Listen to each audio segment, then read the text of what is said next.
Hi everybody, welcome to the last video lecture for SEG2900. This is lecture number 4, all about pitch prep. So just a forewarning that obviously the reason we're doing these lectures via video is because of the current pandemic situation around the world. And so as a result, the actual details of the pitch day, which is the last lecture that happens after this, have not really haven't been fully planned yet. So details about your final pitch will come closer to those dates, but just know that those details haven't been fully sorted out at the time of the recording of this video. So what is this kind of last video lecture all about? It's all about pitch prep. So we've kind of put you guys into teams to kind of have this startup culture experience and the startup business experience. So we got you guys to come together as a team, brainstorm ideas, come up with a product and a product definition, and start to build a marketing website for that product, okay? So now what we're gonna talk about is what you're gonna do with all that stuff, in the end. And this all kind of culminates into this pitch, basically. Okay, so this lecture is all about preparing a pitch. So at this point, hopefully you guys have been really pumped about your product. You guys have got a lot of great things going on. You got a great website together. You guys are starting to gel as a team, start to know each other really well, and getting excited about your company.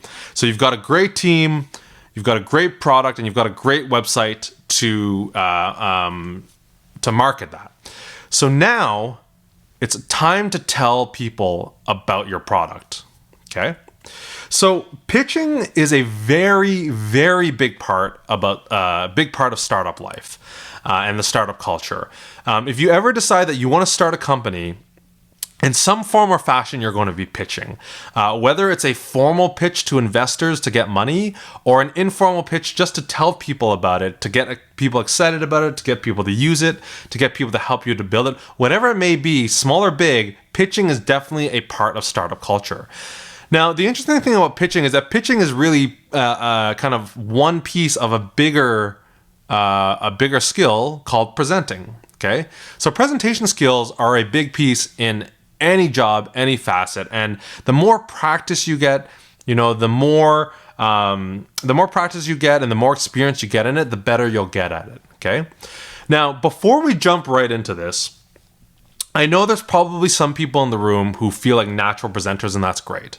And there's probably some people in the room who are nervous to present, people who are nervous to get in front of a crowd and all that stuff like that. And I want to just assure you that, yes, we want to give you this experience, but know that this is supposed to be a low pressure environment, okay? We know that not everybody's a natural presenter, and we know just taking this one course isn't going to make you a better presenter like that overnight, okay? So if you're shy, if you're nervous in front of people, just take this as an opportunity to practice. Take this as an opportunity to learn some stuff about how to present, but don't. I kind of want to relieve the pressure a little bit because I know not everybody's a natural presenter, and there's no way we can expect you guys all to be natural presenters after just taking one course, okay? So, just take this as an opportunity, as more experience in presenting and some practice in presenting, okay? So, to kind of help you guys out, we're going to give you a 5-step process to come up with this pitch. Okay. Now, I want to say that, yes, there are a lot of people out there who love presenting and who have their own style of presenting and who have their own ways of doing things. And to those people, I want to say bravo and continue to do that. Okay. If you have a formula or you have a strategy that works well for you, continue doing that. Okay. I'm not the best presenter in the world. Who am I to say everybody should present my way? Okay. What this 5-step process is really for the people who are a little bit lost, or maybe you've never done it in a team before and you guys need a little bit of guidance or a little bit of just some structured way to approach a pitch, okay, or a presentation, okay? And I will say, by the way, again, these lessons apply to all types of presentations, okay? So we're going to give you a 5-step process to come up with your pitch and presentation. Okay, step number 1.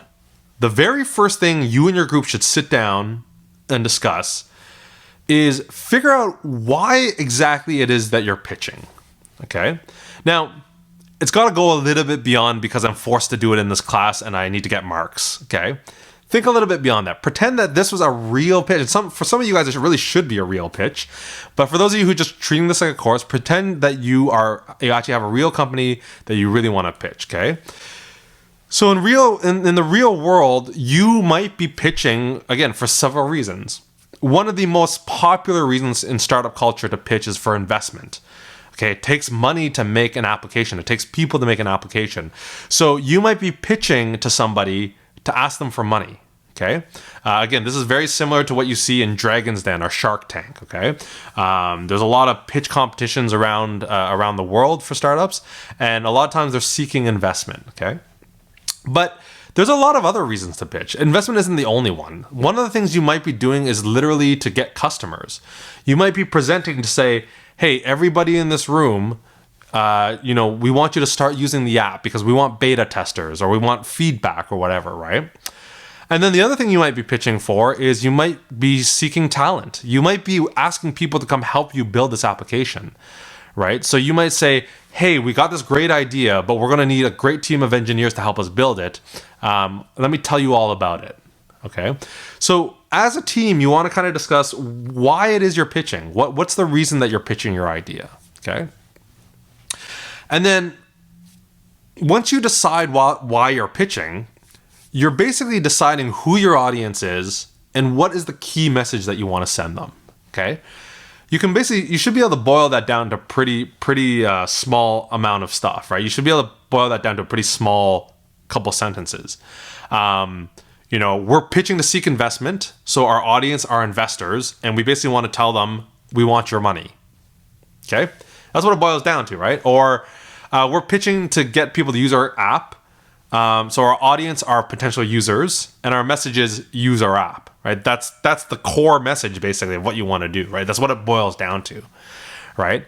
So in deciding why you're pitching, you're probably going to figure out your audience. You should figure out your audience, and you should figure out your core message, okay? If everything failed, if your presentation computer went down and the person that you're pitching to only has 5 seconds to hear you, what's the core thing that you want to tell them, okay?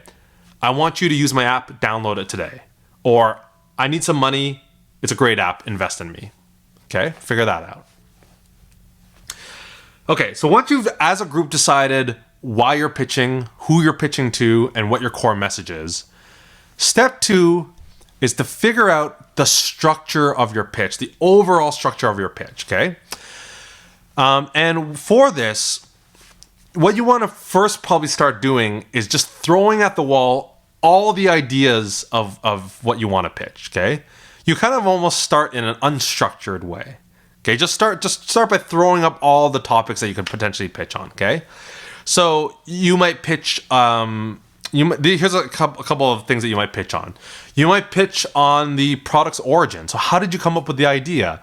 Do you want to tell the people that, I ride the bus every day to work and it was very frustrating, and as a result I came up with this application or something, right?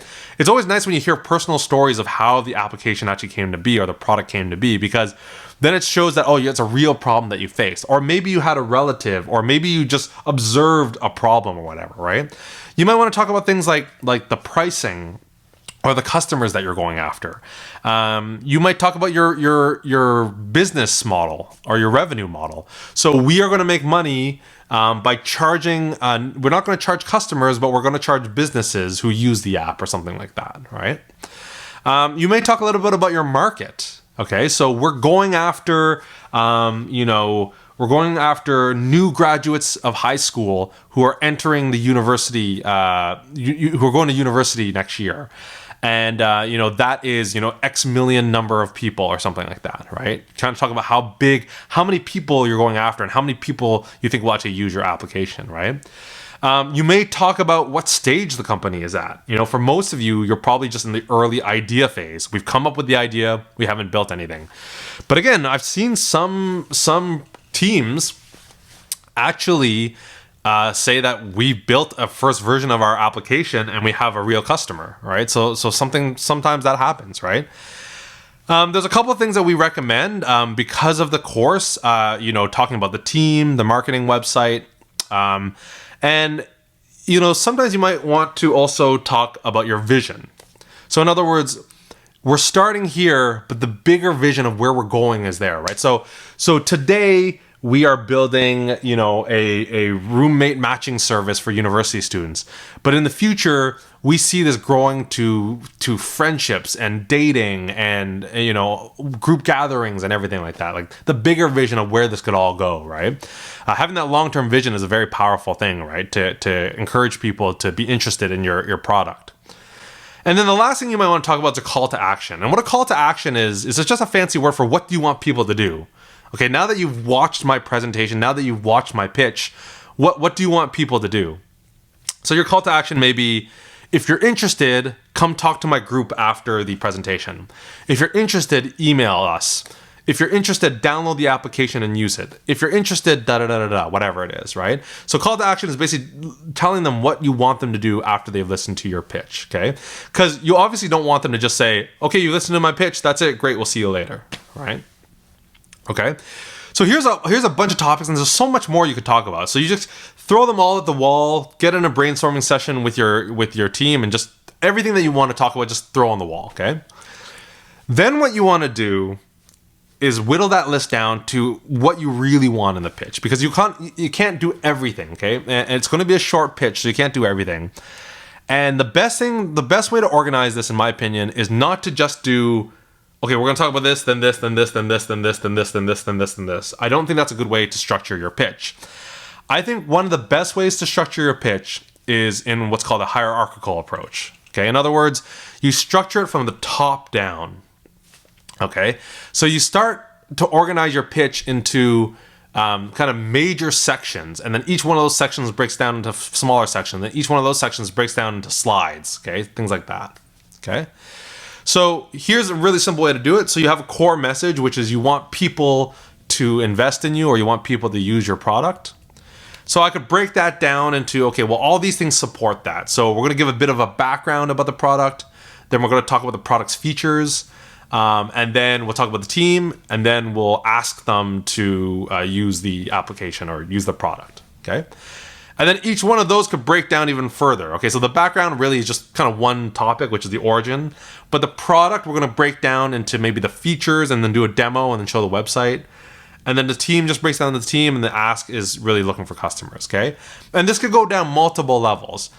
But I think what's really nice about this is if you organize it this way, it's really easy for the audience to kind of follow along, and it's easy for you guys to follow along and understand this, Even when I put together this course, I kind of have color-coded slides to kind of mark the major sections of my presentation, right?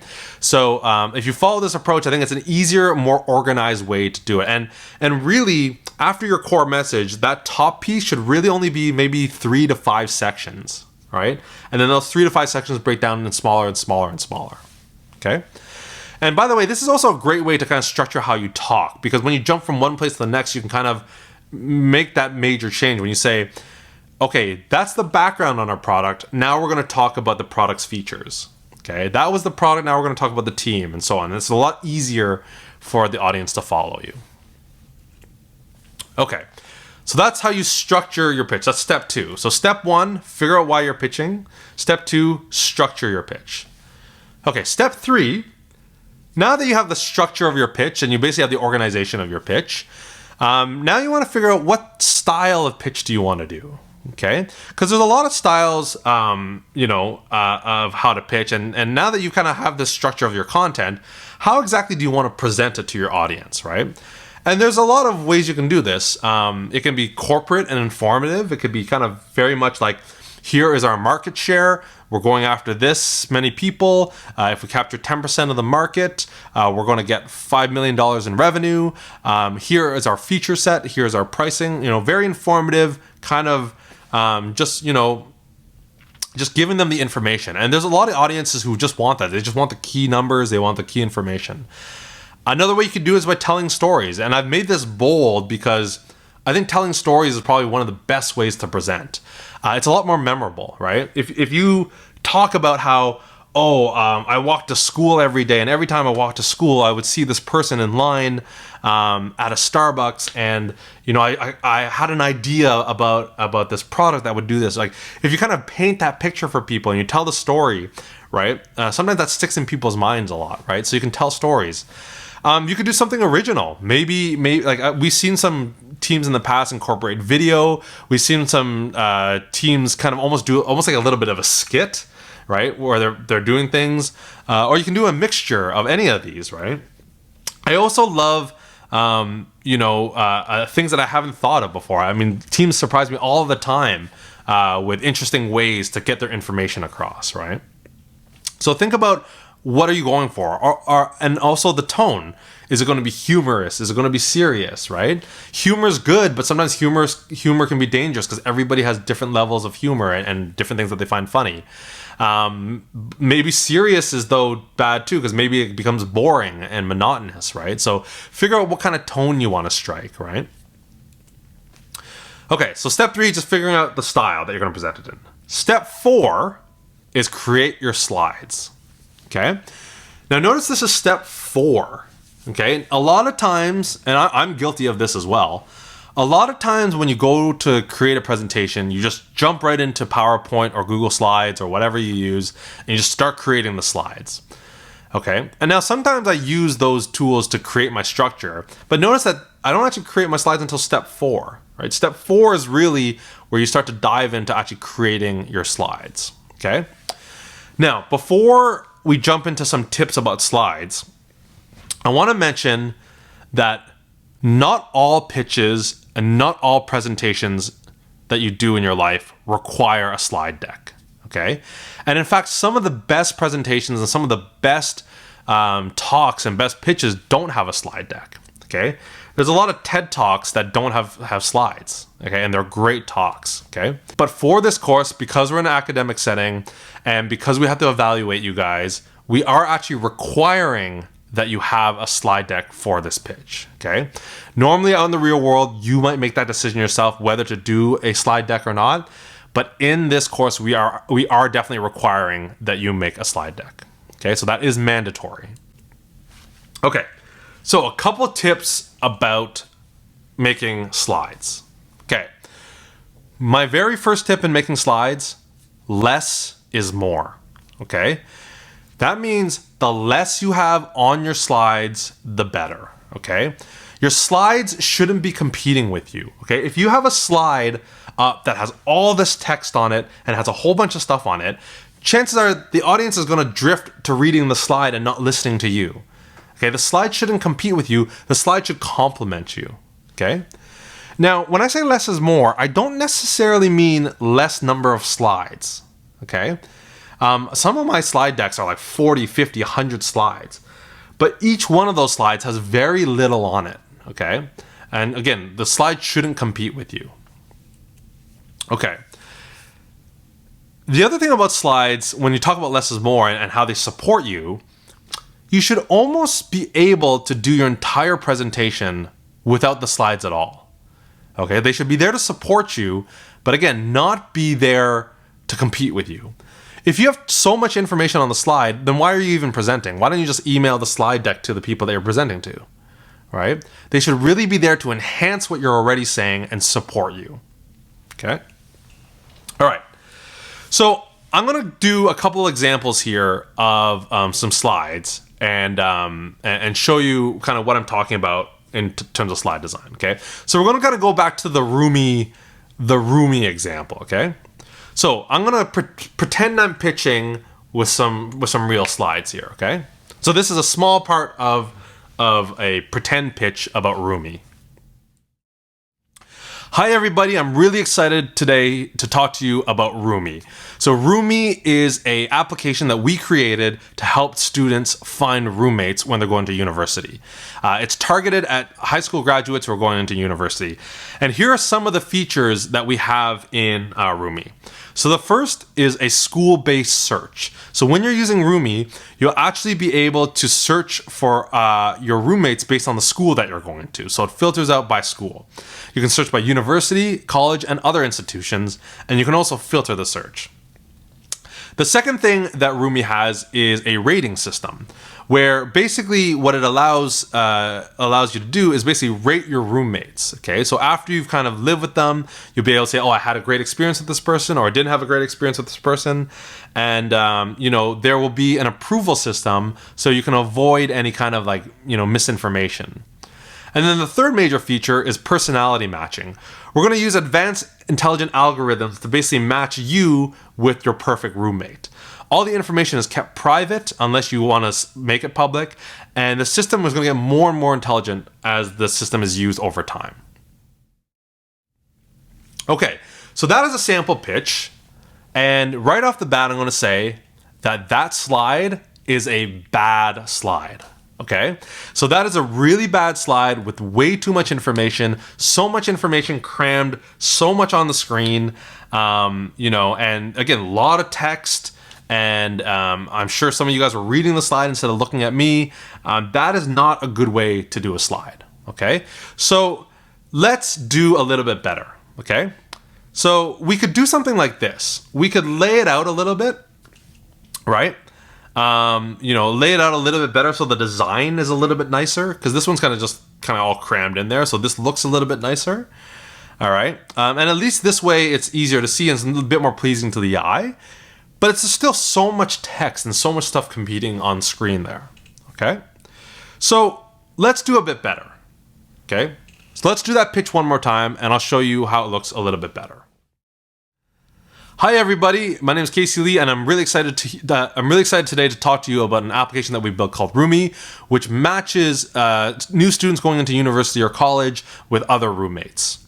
I want to talk to you about some of the features that Roomie has. The first feature that Roomie has is a school-based search. Okay, so what that means is you can basically search for roommates based on the university or college or other institution that you're going to. Okay, again, it can be university, college, other institutions, and it actually allows you to filter your results as well. So if you're going to the University of Ottawa, you can search specifically based on University of Ottawa people. The second feature we have is the rating system. So what this allows you to do is after you've had an experience with a roommate, you can rate them using stars, endorsements, and comments. And this will also go through an approval system to avoid any misinformation or slander. And then the last feature we have is a personality matching algorithm. So we're going to use intelligent algorithms to match you with your perfect roommate. It'll keep all your information private unless you specify otherwise. And again, we're going to use artificial intelligence so this gets better over time. Okay, so you can see with those slides, what we have is we have a much cleaner, less information, less stuff to get distracted by the audience. Right? The audience doesn't have a lot of words to get distracted by, and they will listen to you more. We split up the information onto more slides. As you can see, I have more slides, but it's easier to follow, right? So I kind of split it up, and it's easier to follow, less content on the slides. Okay. We can do even better than that, though. Okay, so this is really kind of getting a little bit better than that. Less is more. Here's what it looks like. Hi everybody, my name is Casey Lee, and I'm here to talk to you about a great product we built called Roomie. What Roomie is it helps university and college students find roommates when they're entering the post-secondary education. So I want to talk to you about some of the key features of Roomie, 3 of them in fact. The first feature we have is school-based search. So what school-based search is it allows people who are using the application to search for roommates based on the school that they're going to. So if they're going to the University of Ottawa, they can look for people at the University of Ottawa. This will apply to universities, colleges, and other institutions, and you can actually even filter after you do that. The second feature we have is a rating system. So what the rating system allows you to do is that after you've had an experience with a roommate, you can rate them with stars, comments, and endorsements. And these ratings will also go through an approval system to kind of prevent misinformation or prevent any kind of slander. And then the third thing we have is a personality matching algorithm. So what this does is this algorithm will actually use information about you to match you with your perfect roommate, and it will use artificial intelligence over time to get better and better and better. Okay, so there you go. So you can see these slides are very minimal. They're a lot more visually pleasing. You have pictures and you have just very little text on there. And then you're concentrating more on what I'm saying than looking up at the slides. Okay, so that's some slide design tips. I've actually summarized a lot of these tips and more tips on my website. If you go to caseylee.com/slide room, you will see more of these tips on how to design good slides and effective slides. If you're really passionate about this, I highly recommend you read a book called Presentation Zen. It's a great book that actually goes more and more detail about how to create great slides that complement you as a presenter and don't compete with you. Okay. Step 5, practice, practice, practice. Okay. You've figured out who you're presenting to and why you're presenting. You've got your structure, you've figured out the style that you're going to present in, and you've got your slides. Now it comes down to practice. As you can see, as your slides get more and more minimal, there's more that you're relying on memorizing or having on a cue card or something and practicing, right? I think that presentations don't necessarily need to be scripted. And in fact, some of the best presenters don't script things. I personally do not like to script things, okay? But I like to have a general idea in my head of where I'm going. And I like to know the major points that I like to hit. And really, the more I practice, the better it gets. And in fact, the presentation should almost feel like a well-rehearsed play, right? So some of the best presentations I've seen, especially for teams, is they do perfect handoffs between the people. One person is talking, and then the next person knows exactly when to cut in, and they start talking, and the next person talks. Sometimes they kind of play off each other, and they'll say, "Hey, Jane, it's your turn," or "Hey, Jane, can you answer that question?" And then Jane says, "Thanks, Joe. Yes, I'll do that." And they'll go on, right?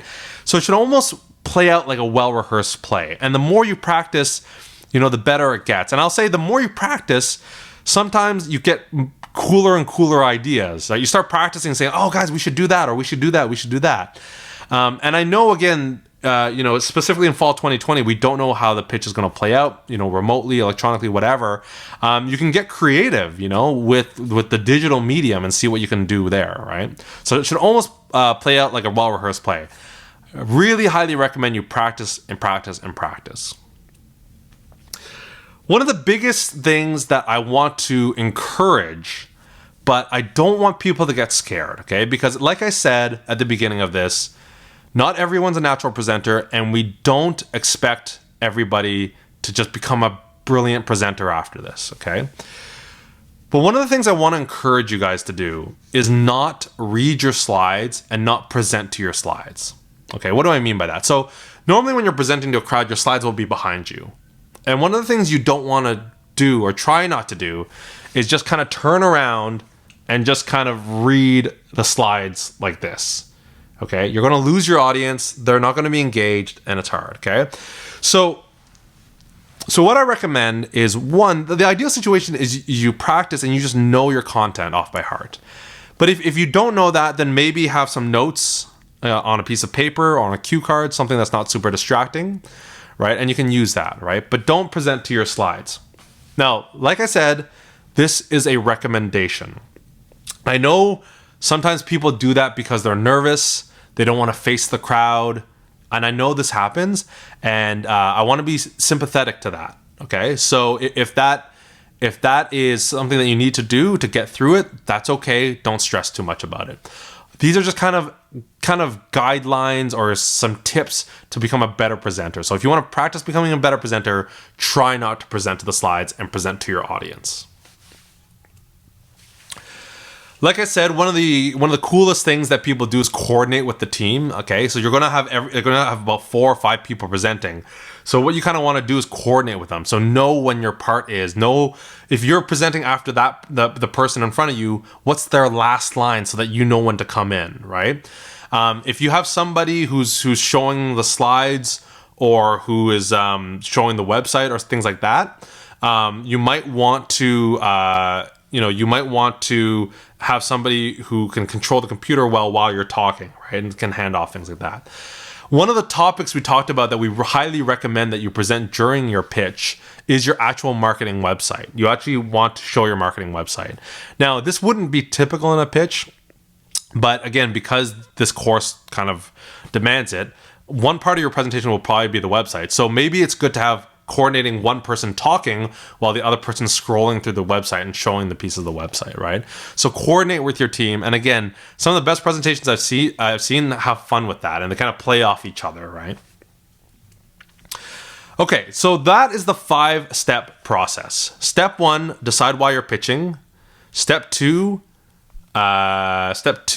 structure your pitch. Step 3, figure out your style. Step 4, create your slides. Step 5, practice, practice, practice. Okay. Now, if you are watching this on YouTube, if you look in the comments or in the description, I'm going to put links to sample pitches. Okay, so these are pitches from real startups who've pitched to real audiences, and you can use them as inspiration. Okay, they are slightly longer than your pitch time, but again, they'll give you an idea of how to pitch professionally and give you a little bit of inspiration of what a pitch looks like. Okay, so I'll include 3 links in the description of this video, and you should definitely watch them. Okay, so that is the pitch preparation. Okay, so now let's talk about your guys' pitch, which is happening. The details are coming together. So like I said, at the time of recording this video, the details are not exactly firm about how this is going to work. Most likely, again, given the current pandemic situation, there's probably going to be some kind of remote setup or some socially distanced setup. We're not exactly sure how that's going to work, but the details will come together. So there are some things we know now and some things that we don't know. So I'm going to talk about some of the things that we do know now, okay? So here are the specifications for your pitch. So that's how you prepare your pitch, but there's some very specific things for this course. Okay, so the first thing is we are in a bilingual university. This is a bilingual course. There are bilingual students in the class. There are some people who French is their first language, some people English is their first language. Your guys' pitch can be in any of those languages, English or French or both. Okay, so if you have a team that's mixed with people who French is their first language and people who English is their first language, the people who are more comfortable speaking French, they can speak in French, and people who are more comfortable speaking English, they can speak in English, okay? So it can be either of the official languages, English or French or both, okay? Doesn't have to be the same for the whole pitch. Okay, this may change closer to the date, but as the time of the recording of the video, your pitch is a maximum of 8 minutes. Now, I want to mention that in the past, this used to be 10 minutes. So if you see 10 minutes floating around somewhere, it's probably some old documentation. So your pitch has a maximum of 8 minutes in length, okay? Every team member must speak at least once, okay? So everyone on the team has to speak at least once. And more than that, it should probably be spread evenly. Okay, now I know it can't be spread exactly evenly, but what you want to try to do is give everybody an equal chance to speak. Okay, but every team member must speak at least once. Now I've seen some structures where you have somebody leading and kind of handing it off to each person. That's a good option as well. Okay, your audience is going to be your classmates. It's going to be the professor, it's going to be the TAs, it's going to be me, and it also may be some guest judges, okay? So there's a lot of people that you might be talking to, and again, step 1 is decide who you're going to target in your audience, okay? Like I said, it is mandatory that the presentation is accompanied by some visual aspect, and most commonly, this is going to be a slide deck created in PowerPoint or Google Slides or Keynote, okay? Now, there are other ones. There's one called, what's the fancy animation one? There's some fancy animation one. I can't remember the name of it now, where it zooms in and zooms out. There's that one as well. But some kind of visual aspect is mandatory. And I will say, in the past, some teams have even, again, used some demo videos and stuff like that in their presentation to varying success. Sometimes it's great. Sometimes it's not great. Sometimes the problem with video is it doesn't play properly on the day or whatever. So just think about that. And actually, one thing to think about when you're doing your presentation in PowerPoint, Google Slides, or Keynote, just make sure that you have a chance to test it out, okay? And this goes for anything beyond this course as well. If you're presenting and you have a big presentation and you have to go present in somebody else's office or somebody else's, lecture room or something, make sure it works on those computers, and also always be prepared that it's not going to work, right? So depending how we do these things, it may be kind of complicated to play a video. And if the video doesn't play, make sure you have a backup or you have a contingency plan if things go wrong. So what is also going to happen is all the groups, okay, are going to be divided into semi-final sessions, okay? So usually in the past, we've had about 3 semi-final sessions, okay? So we split up all the teams, so a third of them in one group, a third of them in another group, and a third in another group. And in these groups, everybody does their pitches, and in those sessions, we pick the top 3, okay? The top 3 from all the teams, okay? So everybody pitches in these sessions, and then we pick the top 3, and the top 3 go to the finals, which happens, again, usually in the last lecture, okay? But again, the details of that are a little bit unclear at this point, okay? So a note on those semifinal sessions, those pitches, everybody it's mandatory that they attend. So let's say you're in the first group and the first group has 6 of the teams, okay? Those 6 teams all need to be there, okay? Because you guys are each other's audience. You guys can ask each other questions. You can see each other's pitches and so on and so forth, okay? So those will be the semifinals. And then from those semifinals, myself, the TAs, the professor, we pick the finalists who pitch in the final session, okay? If you make it to the finals, congratulations. You don't get any extra marks, but you do get extra practice on your pitch, and you get exposure, again, to guest judges and everybody, and again, a chance to really make something pretty amazing, okay? Like I said, the details of that in the current situation are not very clear at this point, but they will come at a later point. If you want to take a look at a sample pitch, again, if you go to caseylee.com/UO, it will be there. There is a link to a sample slide deck. Okay, so that is it. That is the final video lecture for SEG2900. And usually at this point in the lecture, I do say some closing words because usually the last lecture session for the Web Technologies module is reserved for the finals, the finalists, and the judging, and there's usually not a lot of time for me to speak. So usually what I kind of reserve this time at the end of this lecture to just say a couple closing words. And one of the things I just want to say, I'm obviously recording this before I actually meet any of you, and I'm recording this before I get to see what your ideas are. But what I'll say is I kind of came on board to this thing a couple years ago, and we've probably run, I think, 3 or 4 sessions at this point. And every year, I'm excited to come back to this. I voluntarily do this, and every year, it blows my mind. I am blown away by the ideas that come out of this course. I'm blown away by the enthusiasm, and I have a lot of fun with it. I love bouncing ideas with other students. I love meeting students. I love learning from them, and being able to give advice where I can. And it's always a very invigorating thing to do for me.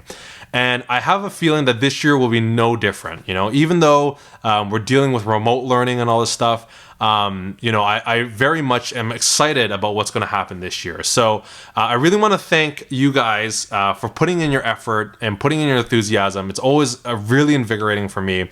And I just want to say that beyond this course, you can always feel free to email me and reach out if you want advice on anything or you want to chat about anything. There's a couple students who have taken advantage of this over the past couple of years, and I've maintained really good relationships with these people, and they're doing great things now, and it's great to hear from them. So never hesitate to reach out.